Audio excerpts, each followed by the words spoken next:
Hello friends, সন্ধেবেলার একটু tiffin বানানো চলছে।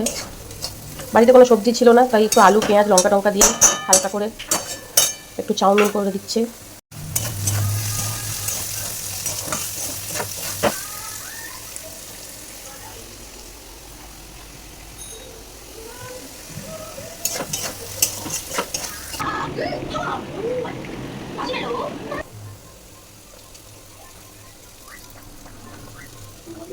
এই যে আমার পুত্র, সে বসে বসে কুরকুরে খাচ্ছে। যত না বলি শোনে না, কুরকুরে খেতেই থাকে।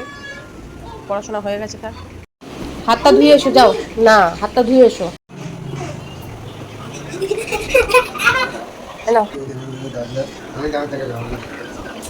নাও। কেমন হয়েছে খেয়ে বলো। ভিডিওটি ভালো লাগলে লাইক দিয়ে পাশে থাকবেন, যাতে পরবর্তীতে আপনাদের জন্য আরও নতুন নতুন ভিডিও আনতে পারি। ধন্যবাদ, সকলে ভালো থাকবেন।